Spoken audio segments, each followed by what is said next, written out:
পুরা বাংলাদেশই আসলে এক বছর বহুমাত্রিক অভিজ্ঞতার মধ্যে দিয়ে গিয়েছে। আপনারা জানেন গণ অভ্যুত্থান পরবর্তী একটি সময়, সেই সময়কে ধারণ করে বাংলাদেশকে এগিয়ে দিতে যে নেতৃত্ব প্রয়োজন, এনসিপি তার জায়গা থেকে সেই চেষ্টা করেছে। আমাদের আজকের এই প্রতিষ্ঠা বার্ষিকীর যে প্রতিপাদ্য, যে দেশ যাবে নতুন পথে, ফিরবে না আর ফ্যাসিবাদে। আমরা মনে করি ফ্যাসিবাদ থেকে আমরা বেরিয়ে এসেছি, ফ্যাসিবাদী সরকারের পতন ঘটেছে, ফ্যাসিবাদী বন্দোবস্ত বিলোপের রাজনীতি আমরা করছি। আমরা মনে করি বাংলাদেশের সামনের পথ এটাই, ফ্যাসিবাদকে বিলোপ করে গণতন্ত্র প্রতিষ্ঠা করা সম্পূর্ণভাবে। সেটার জন্য যে সংস্কারের লড়াই, জুলাই সনদ বাস্তবায়ন সহ গণভোটের গণরায় বাস্তবায়ন, সেই লড়াই আমরা চালিয়ে যাচ্ছি। ফ্যাসিবাদ বিলোপের জন্য বিচার অত্যন্ত গুরুত্বপূর্ণ একটি বিষয়। সেই ফ্যাসিস্টদের, গণহত্যাকারীদের বিচারের দাবিতে, গুমখুনকারীদের বিচারের দাবিতে আমরা এখনো সরব রয়েছি। এবং আমাদের আজকের অন্যতম আরেকটি প্রতিবদ্ধ হচ্ছে যে বিপ্লব, বিকল্প এবং বিনির্মাণ। আমরা মনে করি যে বিপ্লবের শক্তি থেকে বিকল্প তৈরি হয়েছে, যে বিকল্প বাংলাদেশকে বিনির্মাণ করতে চায়। এনসিপির পথ চলা এক বছর হলেও এনসিপির পিছনে অনেক বড় প্রেক্ষাপট রয়েছে।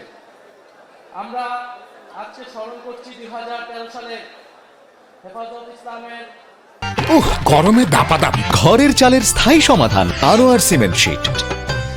যে আন্দোলন, আলেম ওলামাদের উপরে যে নির্যাতন, নিপীড়ন, গণহত্যা হয়েছিল, 18 সালের কোটা সংস্কার এবং নিরাপদ সড়ক আন্দোলন, ভ্যাট বিরোধী আন্দোলন এবং পিলখানার যে গণহত্যা এবং জুলাই গণ অভ্যুত্থান, বৈষম্যবিরোধী ছাত্র আন্দোলনের নেতৃত্বে সংগঠিত হয়েছিল।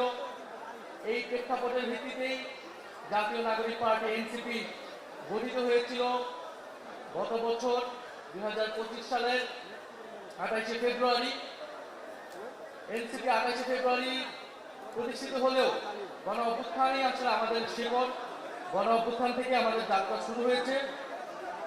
আমরা সামনের দিকে এগিয়ে যাই।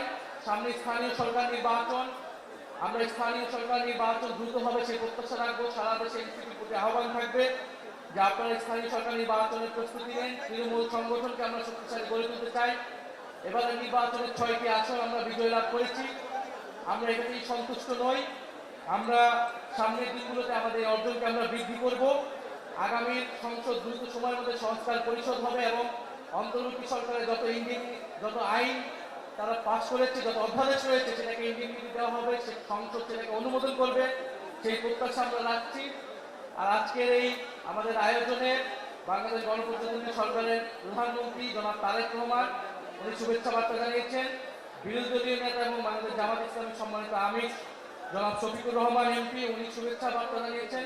ওনাদের প্রতিও আমরা ধন্যবাদ এবং কৃতজ্ঞতা জানাচ্ছি। সর্বোপরি যারা অক্লান্ত পরিশ্রম করেছেন এই গত এক বছর ধরে জাতীয় নাগরিক পার্টি এনসিপি, তৃণমূল সহ কেন্দ্রের বিভিন্ন পর্যায়ের নেতাকর্মী এই নির্বাচনে যারা সহায়তা করেছেন আমাদেরকে, বাংলাদেশের সাধারণ মানুষ যারা আমাদেরকে ভোট দিয়েছেন, তাদের প্রতি কৃতজ্ঞতা জানাচ্ছি।